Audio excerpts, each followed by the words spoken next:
In this edition of RPPV News, the gloves are off for the seat of Flinders, the cost of food waste is revealed, and the Southside Festival is nearly here. Hello, I'm Catie Sharp. Welcome to the latest edition of RPPV News, bringing you stories from across Frankston and the Mornington Peninsula. Police are calling for witnesses after a pedestrian was critically injured in Frankston this week. Emergency services were called to reports of a collision at the intersection of Beach Street and McMahon's Road shortly after 3:30 p.m. on Wednesday. Although the exact circumstances are yet to be determined, it is believed the collision occurred at a pedestrian crossing at the McMahon's Road on-ramp to the Moraduck Highway. The male pedestrian was taken to hospital with potentially life-threatening injuries. The driver of the vehicle was not injured and is assisting police with their inquiries. Anyone who witnessed the collision or who has dashcam footage is urged to contact Crime Stoppers. The 6 federal candidates standing in the seat of Flinders have been invited to attend a candidates community forum on May the 11th at the new Peninsula Auditorium in Mount Martha. Peter Orton of the Peninsula Voice, which is organising the event, described the format of the forum. You're going to meet all of the candidates for the Flinders election. They'll be on the stage. There'll be 6 chairs, and there'll be a candidate in each one of those chairs. We'll be asking those candidates questions, which will be synthesised from the community. We're going to send a question out to our community. So all of the people are coming along. We'll be able to have a chance to respond to the question. And we'll then synthesise those questions and make sure that we're delivering the questions which are of the most concern for the community. However, according to independent candidate Despy O'Connor, not all those candidate seats will be occupied at the forum. She is claiming the Flinders Liberal candidate Zoe McKenzie has declined to attend 2 upcoming public forums. She has challenged McKenzie to attend all public forums between now and Election Day and to tell the community where she stands on local issues. O'Connor has further called out some of her competitors for running in an electorate they don't actually live in. She claims that of the 10 candidates on the ballot for Flinders, 4 don't live in the electorate and another one has refused to disclose their home suburb. She has refused to name the non-local candidates in the interests of maintaining a clean campaign, but stated there is something fundamentally wrong when people campaign to represent a community they don't know and aren't a part of. It has been confirmed the best way to take action against climate change is to reduce food waste. Not everyone can afford an electric car or solar panels, but we can all reduce the amount of food we put in the bin, which costs the average household $2,000 to $4,000 every year. When organic waste is sent to landfill, it creates methane, a greenhouse gas 25 times more potent than carbon dioxide. To help reduce the amount of food waste in landfill, Mornington Peninsula Shire is increasing the rebate on compost bins for all residents during the month of May. Details are on the Shire website. Protective Services officers have this week returned to all 216 metropolitan train stations across Melbourne's rail network to detect and deter crime. Their return comes 2 years after PSOs were deployed to assist with Victoria's COVID-19 response. PSOs patrol the platforms of our train stations from 6 p.m. until the last train 7 days a week and across the weekend as part of the night network. And just as the Peninsula's first Drift Festival winds up, we welcome Frankston's newest major event, the Southside Festival, which is set to take over the city this May.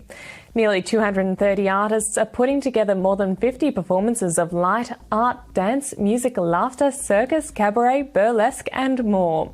Head to the Southside Festival website to see the full program and join in the creative fun. After the break, we have Nicola with the weekend weather update. Everyone knows Australia has 4 big banks, but the 5th biggest retail bank is snapping at their heels. It's a bank that's been around for over 160 years, can be found in over 500 locations nationwide, looks after over 1.8 million customers, and is regularly voted one of the most trusted brands out of all the thousands of brands in Australia. Who is this fantastic number 5? Yep, it's Bendigo Bank.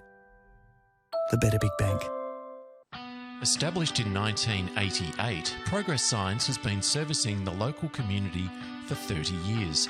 Located on the Mornington Peninsula, They are the #1 destination for all your signage needs, specialising in a variety of signage from vehicles to shop fronts, occasional and corporate events, short-term, long-term and everything in between. If it's signs you need, be it large or small, Progress Signs is the place to call. Available 24/7 at progress-signs.com.au or call the team on 5975 9188. Thinking signs? Think Progress Signs, a station sponsor.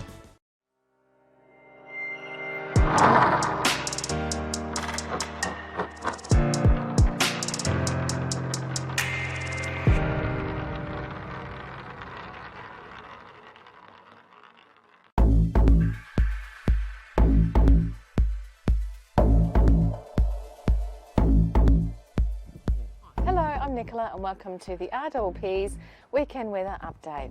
Today, Sunday the 1st of May, saw a mostly overcast day with a chance of late afternoon showers. We reached a top of 18 and a low of 12.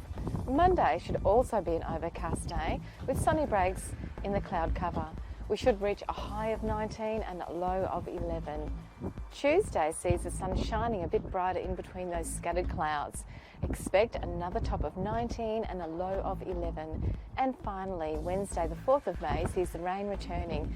We will be looking for a very chilly high of 13 and a low of 9. Well, that's all for now. I will be back with you on Thursday with our next midweek update. And of course, you can see us on the RPP local news bulletin at rppv.com.au, which comes out every Sunday. Until then, take care. And now to our surf guru, Muzz, with the Surf Report.